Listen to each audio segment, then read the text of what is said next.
vous expliquer mon témoignage. Il y a le frère Cliff qui m'a demandé de dire un petit mot pour mettre sur sa chaîne YouTube. Et du coup, je vais le faire. Vous savez, moi, je suis pas vieux, j'ai 20 ans. Et j'ai pas du tout grandi dans un foyer chrétien.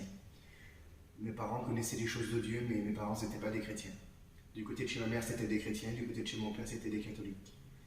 Et moi, en étant petit, on m'a jamais rien imposé, on va dire. Mes parents, c'était des gens qui étaient dans le monde. Et j'ai connu les choses de Dieu, c'est quand mes parents ont passé par la séparation.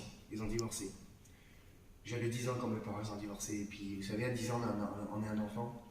Du coup, je restais avec ma mère. Et du côté de chez ma mère, j'ai ma tante. J'avais mes tantes et mes oncles qui étaient chrétiens. Mais j'avais ma tante à moi. Elle m'a enseigné les choses de Dieu. Elle m'a dit que les choses de Dieu, c'était la vérité.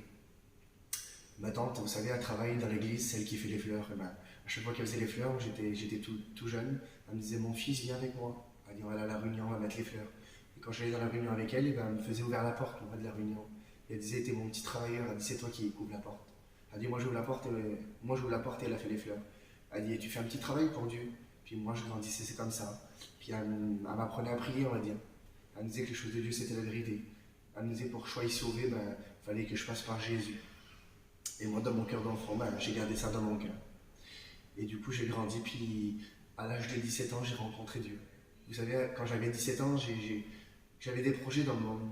Mais j'étais chez moi, j'étais malade, j'étais rempli de fièvre. Et j'ai ma cousine qui me dit, Maïki, il y a la réunion de jeunes ce soir, tu veux venir? Et je dis, non, je peux pas, je suis rempli de fièvre. Je suis malade. Et il y a sa mère derrière qui vient, puis elle dit, mon neveu, il faut que tu l'amènes à la réunion, tu peux pas la laisser tout seul. Du coup, j'étais avec à la réunion. Ça faisait 1 an que je n'avais pas rentré dans une réunion. Je me suis mis au 2e rang. Et quand je me suis mis au 2e rang, j'ai senti la présence de Dieu. Et quand j'ai ressenti la présence de Dieu, la réunion, elle était totalement pour moi du début jusqu'à la fin. Le serviteur, il a vu que c'était pour moi. Il y a une prophétie qui s'est levée, elle a dévoilé toute ma vie. Et vous savez, moi, je voulais être chrétien, c'est quand je recevrais le baptême du Saint-Esprit. Parce que je disais, Seigneur, moi, je veux le baptême du Saint-Esprit par l'argent dans l'eau. Je ne savais pas ce que c'était. Pour moi, je me disais, Seigneur, je ne l'aurai jamais. Dès que je me suis levé, que la prophétie m'a parlé, que le serviteur il est venu vers moi et m'a dit que c'est pour toi.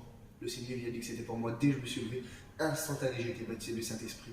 Aujourd'hui, vous savez, ça fait 4 ans que je suis chrétien. Ça va faire 4 ans. Ça va faire 3 ans que je suis baptisé. C'est la plus belle chose que j'ai fait. Je regrette pas du tout. C'est vrai, c'est pas toujours rose. Il y a des moments, il y a des moments de haut, il y a des moments de bas. Vous savez, le monde il nous donne d'une main mais il nous reprend de l'autre. Le Seigneur il a donné ses 2 mains pour nous. Il veut qu'on fasse sa volonté. Celui qui n'a pas fait d'expérience, qu'il fasse une expérience avec Dieu parce que vous n'avez rien à perdre. Avec Dieu, vous avez tout à gagner. Que Dieu vous bénisse.